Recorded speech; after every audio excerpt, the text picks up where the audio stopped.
تحریک انصاف کارکون نه ستړی کېدو واله دی نه یېرې واله دی که د تحریک انصاف کارکون یېرې واله وی نن به یو قسم نه راوتلو انشاءالله تعالی زموږ چې څونه په دیر کې کم پیراشوټرز دي کم زموږ مشران دي هغو ته وایم چې راوځئ د عمران خان دپاره دا یو بهترینه ورځ ده که نن تاسو سره دې ورځ نه پیدا وانه اخیسته نو سبا به ګوتې مروړئ انشاءالله. السلام علیکم ورحمت الله وبرکاته. قدرمنو کتونکو دا وخت زه د کوزدیر چک دره بازار میوزیم په وړاندې ولاړ یم چېرته چې د میوزیم مخې ته د ملک فخر زمان او په قیادت کې د عمران خان د جیل نه د خلاصي دپاره چې کوم دی نو دا تحریک آغاز شوی د تېر ورځ هغه پریس کانفرنس کړی دا هغه بینر چې کوم دی نو هغه لګېدلي دي پخوانی زمونږ تحصیل ناظم قمر زمان خان ناست دی د هغه سره بیا نور ملګري دي او دغه شان ته که مونږ دا وګورو نو زمونږ رحمان الله خان راغلی دی د تلاش نه ملک فخر زمان خان ناست دی دا ورسره نور هغه د تحریک انصاف کارکنان دي چې کم اوریجنل د کوزدیر د تحریک انصاف بانی کارکنانو کې چې کوم دی نو راځي دغه شاته ناست ټول قمر زمان ملک فخر زمان خان دا راته ووایه چې دا تحریک چې کوم دی تاسو ابل پریس کانفرنس هم کړی چې یاره موږ به دا تاریخ شروع کوو د دې په حواله باندې تاسو دا به څومره جاري څو ورځې به جاري اسرار وروره ډېره زیاته مهرباني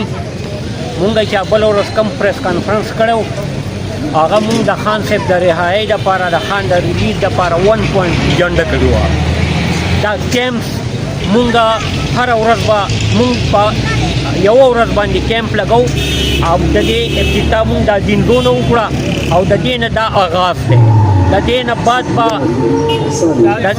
نه بعد به مونږ په تالاش کې کیمپ لګو تیمرګره کې به لګو سمرباغ کې به لګو ایون دا ټول ضلع به مونږ اویرنس پیدا کوو دا ټول کارکنان دا به مونږ راپاسو یو ځل بیا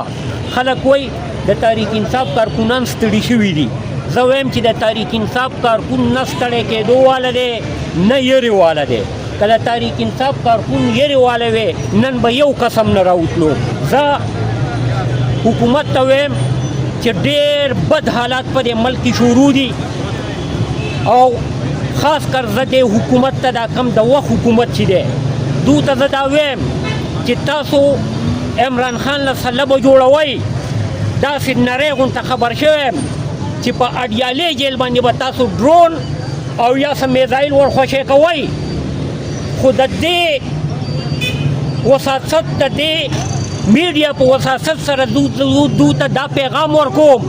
که عمران خان نقطم نقصان پیښ شو نو ګورئ د ټول ذمهوار به میا نواز شریف شهباز شریف او بلاول بوټو وي او زه دو ته وایم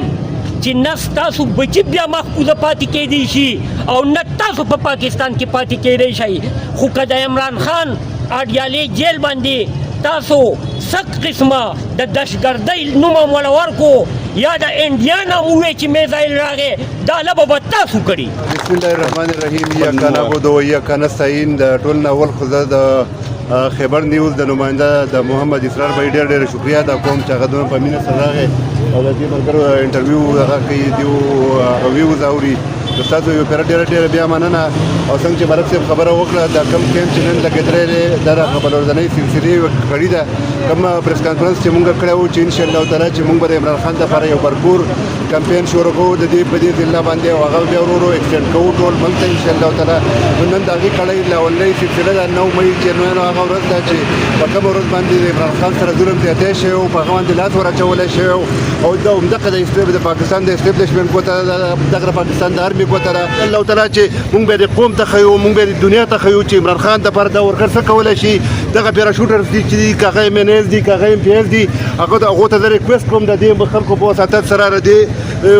خیبر نیوز د نماینده ستاسو په وساطت سره چې راوځئ د دې قوم سره ودرېږئ د عمران خان دپاره اواز اوچت کړئ که نن هم اواز اوچت نه کړو نو هغه ورځ لرې نه را چې تاسو بیا ګوتې به هم وروړئ دا سلسله به ونه درېږي انشاءالله تعالی دا سلسله به دي په پورته باندې او انشاءالله تعالی چې دا قوم به راپاسي دا ورکر به راپاسي دا عمران خان به انشاءالله تعالی که دغه دیو را پرې نه ښودو او زور به انشاءالله تعالی راوکاږو مننه جي دا هغه کیمپ د میوزیم مخې ته چکدره کې